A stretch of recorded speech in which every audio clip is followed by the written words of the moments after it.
Being forgotten about is arguably one of the worst feelings anyone can have. Whether it be someone forgets your birthday, or your friends go and hang out without you, or you're at a restaurant and they bring you out carbonara instead of lasagna. Forgetting is human. It is something I have done and something you have done, and it's something I will do in the future and you will do in the future. It is simply human. Then why is something that is so human and something that happens so often so hurtful? Why does being forgotten about hurt us so much? I am no philosopher. I play video games, I watch anime, and I care just a little bit too much about the state-mandated video essayist YouTube mustache. So I decided I would answer this question in a way Socrates could never, and that is through Pokémon is one of the most recognizable and profitable franchises in the world. And when you think of Pokémon, I don't think anyone thinks it will ever be forgotten. It is something that came before me and will still exist in a lot of people's minds after me. Pokémon has spanned 9 mainline games, tons of spin-offs, animes, and trading card games, and yes, even Pokémon Brand and Virginity. Now, with all these games and popular items, there's no way Pokémon will ever be forgotten in this sense. However, throughout Pokemon's history, there's been a lot of games and ideas that they've sacrificed and kind of moved to the side. You know, whether that be Pokemon Coliseum, Pokemon Dash, Pokemon Pinball. These are all ideas and games that came out, but Pokemon is kind of strayed away from.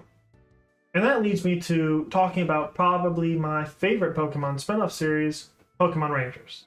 Now, Pokémon Rangers spanned 3 mainline games, that being Pokémon Rangers, Pokémon Rangers Shadows of Almia, and Pokémon Rangers Guardian Suns.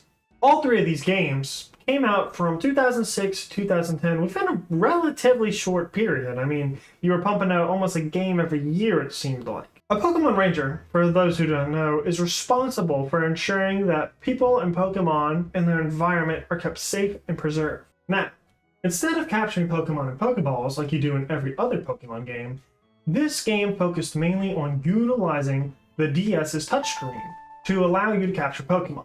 And how would you do this? I bet you're wondering if you've never played Pokémon Rangers.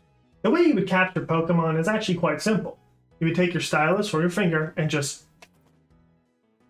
That's pretty much exactly it. You would go in circles around the Pokémon until they were captured. However, as Nintendo moved away from their golden boy, the DS, and onto the Switch, Pokémon Rangers kind of benefited negatively.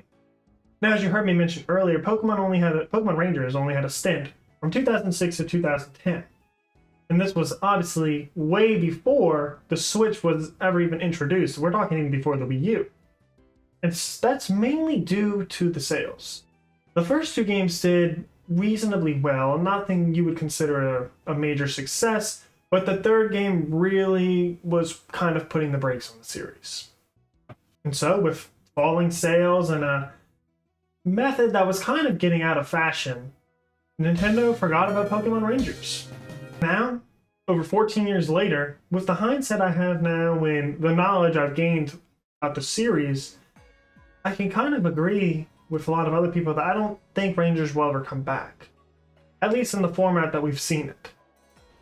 Just mainly because of how sales did, and also how the Nintendo Switch's touchscreen is not really something you'd want to be making lots and lots of circles on. Obviously, I'd be pretty happy if Nintendo decided to make a new Pokémon Rangers game. However, I am kind of content with them just leaving the series as it is. And I'm not particularly upset if they decide to just kind of forget about it. And let me tell you why. So, I'm going to be talking about the Pokémon Rangers job now. And the way that they describe themselves, or their job description, is, we protect those things who can't be replaced. People, Pokémon, and nature. Now, in a Ranger's job, their main purpose is to preserve the nature of Pokémon so they will not be forgotten. However, a very essential part about a Pokémon Ranger's job is forgetting. And let me explain what I mean by that. Throughout the games, you travel through regions such as Almia or Fior, and you help to alleviate Pokemon's pains. Some of these Pokemon may just be distressed, they may be being controlled, or they're even on a rampage. And your job as a ranger is to capture them and subdue them so they can stop causing harm to either other Pokemon, people, or nature. However, in capturing these Pokemon, it is completely different from what you expect from a traditional Pokemon game. And traditional Pokemon trainers attack, subdue, and knock out Pokemon to capture them, right? Well, in Pokemon Rangers, it's a much different tale. You're never particularly actually attacking these Pokemon. You are spinning circles around them, which lowers their health in a sense. But I think in reality, it's actually making them friendlier, is the canon term to describe it. Capture a Pokemon. They travel with the Ranger for as long as the Ranger permits, until they are used in battle. Once they are used in battle, they go away. They are simply forgotten about. They are simply returned to their environment to live their own life. This is a stark difference to a Pokemon. Pokemon trainers capture Pokemon, and they have up a team of 6. And every other Pokemon is relegated to the PC, where they become binary, confined to a hard drive. Unlike in Pokemon Rangers, where they are allowed to go back home to be free. Man, all this talking, Pokemon liberation is making me a bit thirsty. I'm gonna go get a drink. Now, for this video, I would like to talk about Pokemon Ranger Shadows of Almia. Shadows of Almia was not the first one I played, but it was the one that struck me the most and stayed with me the most, and it's definitely the one I replayed the most. My favorite thing about Shadows of Almia is how it starts. It's not you're some random kid who moves into this town and a professor walks up to you and goes, "Here's a fire-breathing cat." Now, instead of being some regular random kid, you actually are enrolled in Ranger School. And here at Ranger School, they teach you the basic fundamentals of being a ranger. You know what that entails, how to use your capture stylus, the code, the motto, all of that good stuff. That's what they pretty much teach you at Ranger School. And then after you graduate from Ranger School, you move on to a local station, where you become a local ranger for a town, and you do quests here and there, and you battle some villains here and there. Now, after some run-ins with the villains of this game, you start to kind of build a reputation.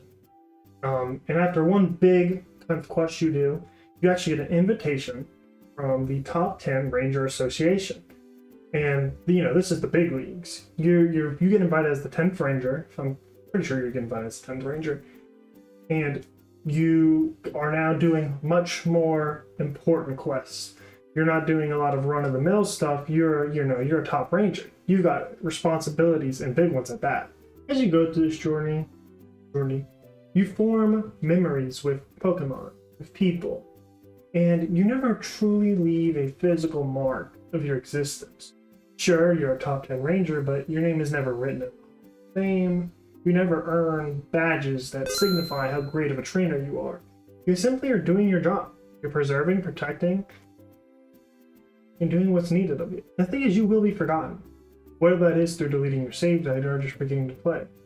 However, the memories that you made playing the game, the memories that you have from doing all these quests and capturing and protecting all these Pokemon, they stay. As a Pokemon Ranger, you never did these tasks to be remembered or recognized. You did it to protect what was important to you. Now, the main villains that you fight throughout the series are called Dim Sun. They appear and they place these Gigaramo units throughout the Almia region. And these machines can actually control and manipulate Pokemon's thoughts. One example being these Rampardos who consistently slam their head into the wall. Kind of like I did when someone told me Little Caesars didn't taste good, but $5 is $5. And these Pokemon will stay in the state until the Gigaramo is destroyed, and you destroy these by capturing certain Pokemon who can destroy certain Gigaramo units. And you're probably wondering, what is the main purpose of controlling all of these Pokemon? The answer? Big Oil. They are controlling these Pokemon for energy. That is their whole purpose. They're trying to use these Pokemon to come up with new sources of energy. Now let me explain.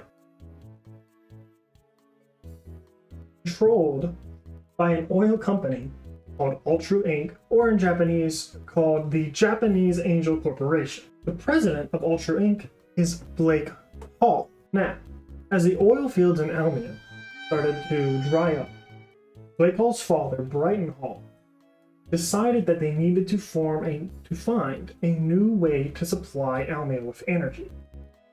And he was in the caves one day and found the Shadow Crystal. When Brighton found this crystal, he became enamored with it. He couldn't let it out of his sight, and he decided to do some actual cult-like shit behavior.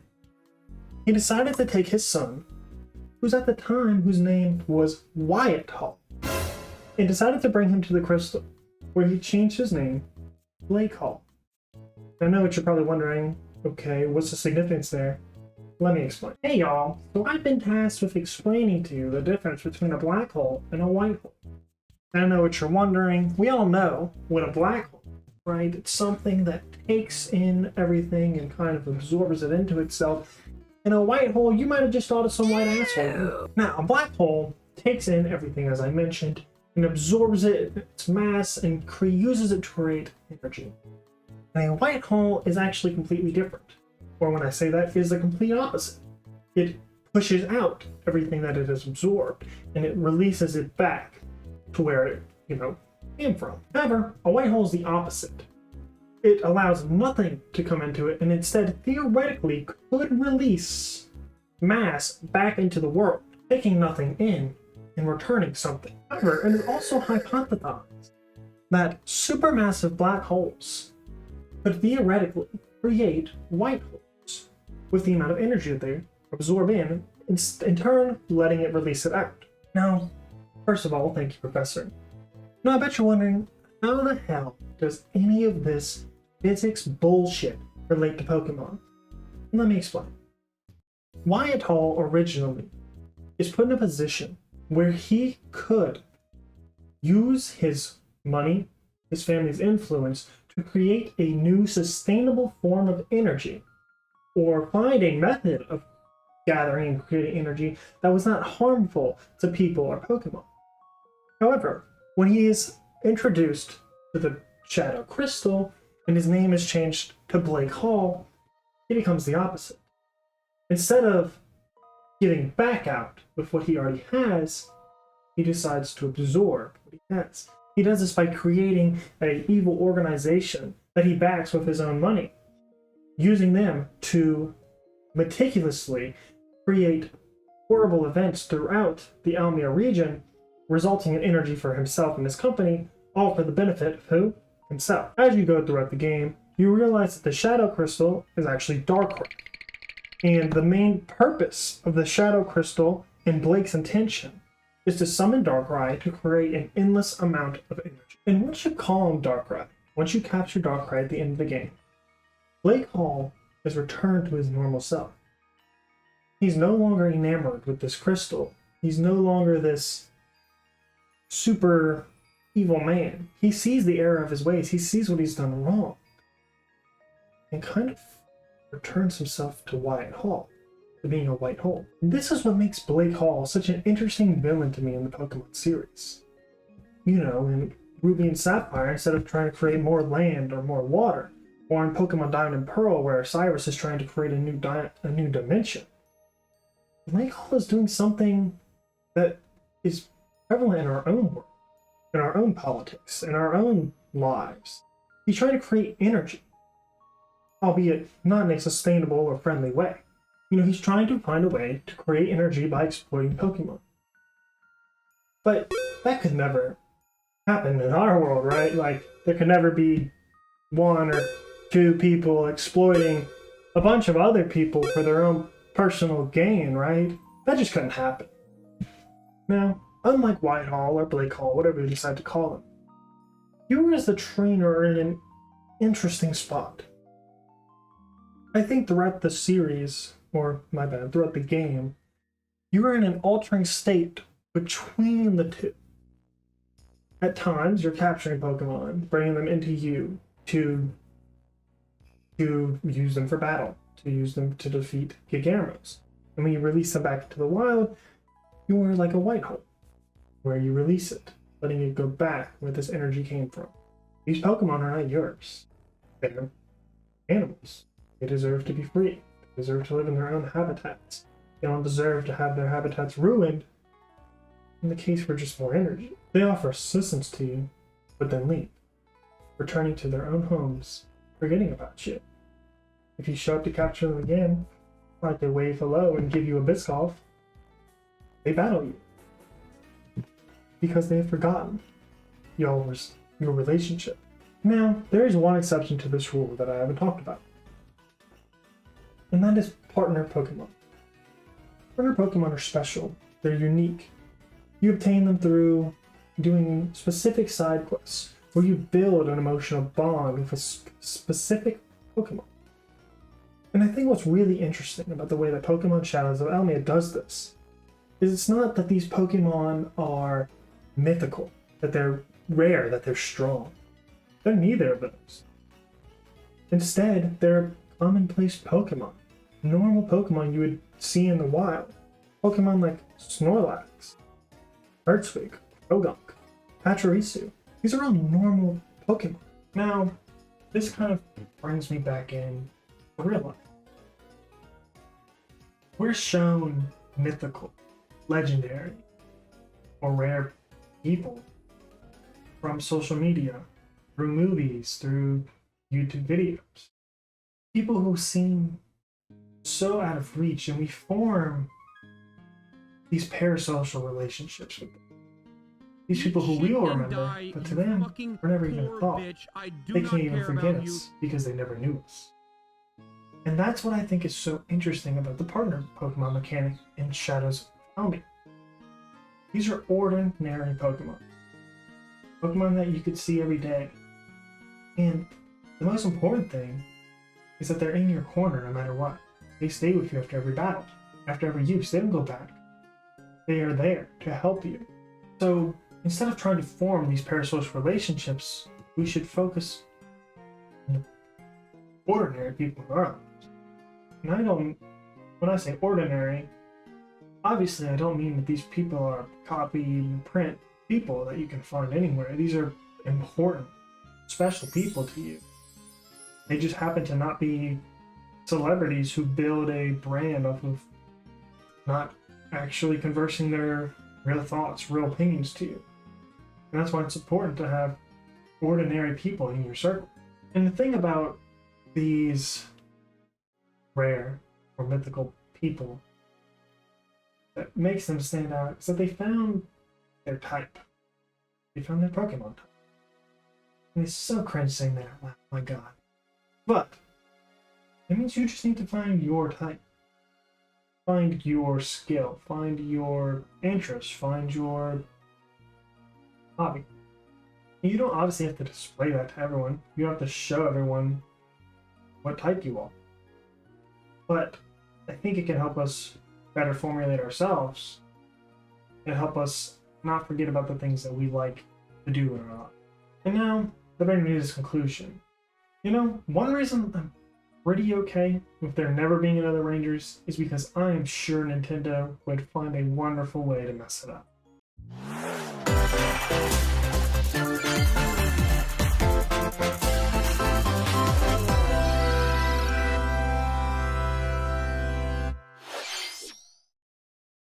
Hi, welcome to the Pokemon Direct.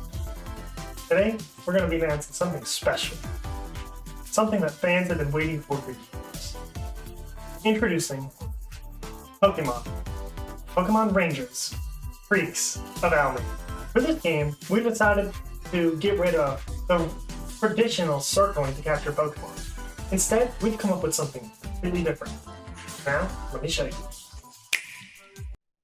Hey guys, did you know that in terms of male human and female Pokemon breeding, Vaporeon is... However, that's not my main reason. The main reason I'm okay with these games never being brought back because I don't know what more they could teach me.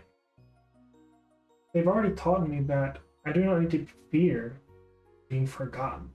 I do not need to fear about leaving some mark on the world. The games have taught me to cherish things in my life that are valuable to me and that could change at a moment's time. And they've shown me how to face challenges and how to face challenging people. And the memories I've made playing through these games, watching videos on these games and making a video on these games are memories that I'll cherish and I never forget throughout my life. And that's what matters to me. So why can't we take this idea of Rangers into our own world. We don't have to be remembered. We don't have to be TikTok famous. We don't have to be a best-selling author. We can just be ourselves. A ranger teaches us that spending time in nature, making friends, and just protecting the things you love are all ways to be remembered. Sure, people across the world won't recognize your face or your name, but maybe that old lady you helped cross the street will. So instead of chasing a goal to be remembered, instead remember to help others and to do what's important to you, because that's what it means to be a ranger.